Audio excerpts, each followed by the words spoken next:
और अब हम भारत के डिजिटल इंडिया मिशन का डीएनए टेस्ट करेंगे। नरेंद्र मोदी सरकार ने आज डिजिटल इंडिया के सपने को डाउनलोड करना शुरू कर दिया है, लेकिन इस सपने की फाइल कम समय में डाउनलोड करने के लिए हमारे देश को बहुत तेज स्पीड चाहिए, नहीं तो इस सपने को पूरा होने में वर्षों लग जाएंगे। क्या सरकार और सिस्टम इस तेज स्पीड से काम करने के लिए तैयार है? ये एक बहुत बड़ा सवाल है, जिसका जवाब आने वाले वर्षों में ही हमें मिलेगा। प्रधानमंत्री नरेंद्र मोदी ने आज दिल्ली में डिजिटल इंडिया मिशन की शुरुआत की, जिसका मकसद देश के हर व्यक्ति को इंटरनेट से जोड़ना और देश में डिजिटल डिवाइड को खत्म करना है। इस मिशन का मकसद देश के पूरे सिस्टम को इंटरनेट के प्लेटफॉर्म पर लाना है, ताकि शासन में पारदर्शिता आए और लोगों का काम एक क्लिक में हो जाए। डिजिटल इंडिया मिशन के जरिए देश भर में पंचायतों से लेकर मंत्रालयों तक सारे रिकॉर्ड्स डिजिटाइज किए जाएंगे। नागरिक सेवाओं में सुधार के लिए ई गवर्नेंस को गति मिलेगी और 2019 तक 2.5 लाख गांवों में ब्रॉडबैंड कनेक्टिविटी होगी। 4 lakh public internet access points बनेंगे। स्कूलों, विश्वविद्यालयों और सार्वजनिक जगहों पर 2.5 लाख वाईफाई हॉटस्पॉट लगाए जाएंगे। मोदी सरकार के इस महत्वाकांक्षी मिशन में देश की बड़ी कंपनियां करीब 4.5 लाख करोड़ रुपए का निवेश करने जा रही हैं और दावा किया गया है कि इससे करीब 18 लाख नई नौकरियां तैयार होंगी। प्रधानमंत्री नरेंद्र मोदी ने कहा है कि आईटी क्षेत्र में भारत की क्षमता पूरी दुनिया जानती है और आने वाले वक्त में इस क्षेत्र से जुड़ी चीजों का भारत खुद उत्पादन कर सकता है। पेट्रोलियम उत्पादों के बाद हम विदेशों से सबसे ज्यादा इलेक्ट्रॉनिक सामान ही खरीदते हैं।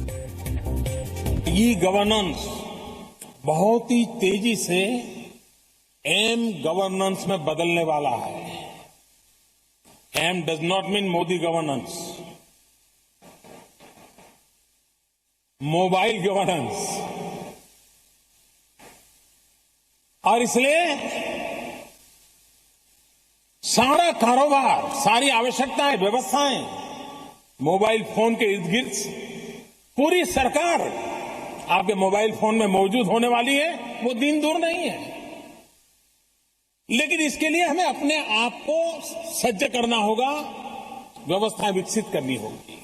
समय की मांग है कि हम इस बदलाव को समझें, और अगर हम इस बदलाव को नहीं समझेंगे तो हम कहीं पड़े रहेंगे कोने में, दुनिया दूर चली जाएगी, हम देखते ही रह जाएंगे। और अब डीएनए में डिजिटल इंडिया से जुड़ी एक्स्ट्रा नॉलेज और एक्स्ट्रा विचार का वक्त हो गया है। आज हमारे पास कुछ ऐसे आंकड़े आए हैं जिन्होंने हमें चिंतित कर दिया है, और मुझे यकीन है कि जब आप ये आंकड़े देखेंगे तो आप भी चिंता में पड़ जाएंगे। अगर इंटरनेट एक देश होता तो उस देश में भारतीय लोग आबादी के मामले में दूसरे नंबर पर होते। भारत में इंटरनेट इस्तेमाल करने वालों की संख्या अमेरिका की कुल आबादी से ज्यादा हो चुकी है।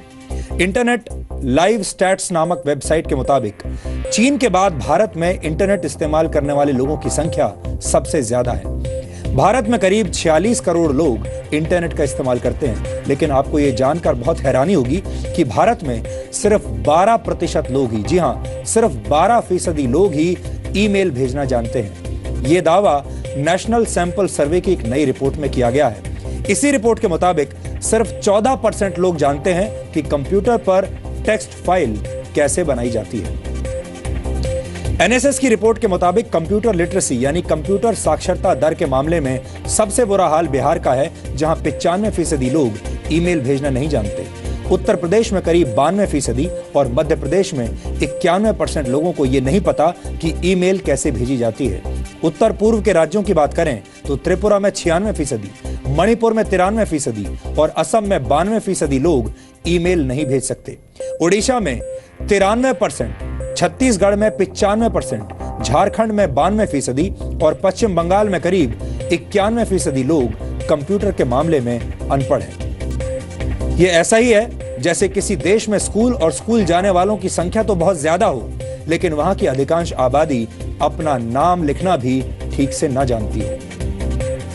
1 जुलाई 2015 को प्रधानमंत्री नरेंद्र मोदी ने दिल्ली में डिजिटल इंडिया मिशन की शुरुआत की थी, जिसका मकसद देश के हर व्यक्ति को इंटरनेट से जोड़ना और देश में डिजिटल डिवाइड को खत्म करना है। डिजिटल इंडिया मिशन के जरिए देश भर में पंचायतों से लेकर मंत्रालयों तक सारे रिकॉर्ड्स डिजिटाइज किए जाएंगे और नागरिक सेवाओं में सुधार के लिए ई गवर्नेंस को बढ़ावा मिलेगा। डिजिटल इंडिया मिशन की मदद से सन 2019 तक 2.5 लाख गांवों में ब्रॉडबैंड कनेक्टिविटी होगी। 4 lakh public internet access points बनाए जाएंगे। स्कूलों, विश्वविद्यालयों और सार्वजनिक जगहों पर 2.5 लाख वाईफाई हॉटस्पॉट्स लगाए जाएंगे। लेकिन यह सब कुछ इतना आसान भी नहीं है। डिजिटल इंडिया के रास्ते में बहुत बड़ी बड़ी चुनौतियां हैं। भारत में डिजिटल इंफ्रास्ट्रक्चर के लिए भारी निवेश करना होगा। ऑप्टिकल फाइबर का काम लक्ष्य से पीछे है। देश में हर महीने 30,000 किलोमीटर ऑप्टिकल फाइबर की लाइन बिछानी होगी, जबकि अभी सिर्फ 500 किलोमीटर तक ऑप्टिकल फाइबर बिछाया जा रहा है। छोटे शहरों, कस्बों और गांवों में कनेक्टिविटी के लिए काफी दिक्कत है और कुल मिलाकर भारत में करीब 2 लाख टेलीकॉम टावर्स की कमी है। आकामाई टेक्नोलॉजीज की रिपोर्ट के मुताबिक इंटरनेट स्पीड के मामले में दुनिया में भारत की रैंक 114वीं है, यानी भारत 114वें नंबर पर है, जबकि भारत में इंटरनेट की औसत स्पीड सिर्फ 2.8 MBPS है। एक सर्वे के मुताबिक भारत के 60% उपभोक्ता इंटरनेट नेटवर्क की समस्या से परेशान हैं। 42% लोगों को 2G और 3G की स्पीड में कोई अंतर महसूस नहीं होता और ये समस्याएं तब हैं जब हमारे देश में करोड़ों रुपए के विज्ञापन अभियान चलाकर 4G का सपना बेचा जा रहा है। लुभावने विज्ञापन आपके सामने पेश किए जाते हैं जिसमें कनेक्टिविटी को बहुत शानदार तरीके से दिखाया जाता है कि कनेक्टिविटी देश के हर कोने कोने में है, लेकिन जब आप इसे इस्तेमाल करेंगे तो आपको समझ में आएगा कि आप 4G से वापस 2G के युग में चले गए हैं। केंद्र सरकार के मुताबिक 2020 तक भारत को हर साल 5 करोड़ नए इंटरनेट यूजर्स मिलते रहेंगे, लेकिन भारत को डिजिटल दुनिया की ताकत बनाने का सपना तब तक पूरा नहीं हो सकता जब तक हमारे देश में कंप्यूटर और इंटरनेट की समझ नहीं बढ़ती, क्योंकि सिर्फ कागज, कलम और किताबें खरीद लेने से लोगों को शिक्षित नहीं बनाया जा सकता।